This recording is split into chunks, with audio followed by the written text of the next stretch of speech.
ئەمە چار طریقەمان هەیە. چار طریقەمان هەیە کە دێنێ مهرەبانی لۆ خۆ زعیفکردن، یعنی یارمەتی دەدا زعیف دەکرد. هەر یەکەشیان سوودی هەیە، زەرەری هەیە، هەر یەکەشیان هیچ شتێک نییە هیچ زەرەری نەبی، نییە شتی ئەو هەلە، هیچ شتێکیش نییە هەمووی زیان بیتن. ئەوانە طریقەنە، اختیارەکە دەدرێتە خۆت. ئەمە دەرێن سێ طریقە یەکەمان باس کرد. ئەگەر لە سێ طریقە یەکەم نەجاحەتت دەهینە ئەو زدی یەکنەما لەکنەمە ئەمە چار طریقەمان هەیە. طریقەی دوانی بە عملیاتە، دوانی بەبێ عملیاتە. ئەو دوێ بەبێ عملیاتە پێی دەرێن باڵۆن. باڵۆن دوو نەوع باڵۆنمان هەیە، باڵۆنی زیرەکمان هەیە و باڵۆنی ئاساییمان هەیە. باڵۆنی زیرەک لە بۆ مودەی 3 مانگان یارمەتی دەدا زعیف ببیەوە. لۆ مودەی 3 مانگی یارمەتی دەدا زعیف. کەس بە باڵۆنی زعیف نابیتەوە، عالم بە نەخواردنی زعیف دەبیتەوە.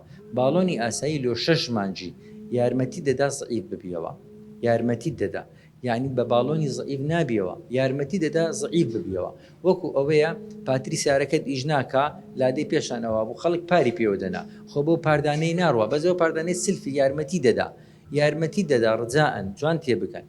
و ئەمن کە گوتیتم نە عملیاتەکانی پێشتر نە باڵۆنەکان ئەمە پارەم وەرنەگرتێ لۆ خۆم، لۆ مار و منداری خۆم بی بە مۆمارێکە برێمەوە ئیشم کردە. ئەمن ئیشم زۆرە، مەزدەری داهاتم زۆرە، ئەوەم کردیتە خێر. ئەمن باڵۆن و مەعیدە بڕینم کردیتە خێر هەر لە ئەوەلیەوە. ئەو ئیسعافی ئێستا لە خستخانەی مهرەبانی خزمەتی خەڵکی دەکا بە پارەی ئەو عملیاتانە بوو کە ساڵی یەکەم کڕی. ساڵی دووەمیش حسابات دەزانیتن هەستم خزمەتی کارمەندەکانم پێ کرد. یعنی ئەمن زیاد هەر ساڵێک 5 دەفتەرم کردیتە خێر لە ناو خستخانەی مهرەبانی. ئەلۆ پارانێک کە بەدەستم دەهینە کە حەقی خۆم بۆکو دکتۆر لێر وەرم دەگرت، لەکن محاسبی کۆم دەکردەوە. ساڵی یەکەم ئیسعافەکەم پێکڕی و هەندێکیشم خستە ناو پشتی خێری. ساڵی دووەمیش خزمەتی کارمەندەکانم پێکرد، چونکە ئەمن مهرەبانم لەگەر نەخۆشی مهرەبانترم لەگەر کارمەند و دکتۆرەکانی خۆمان.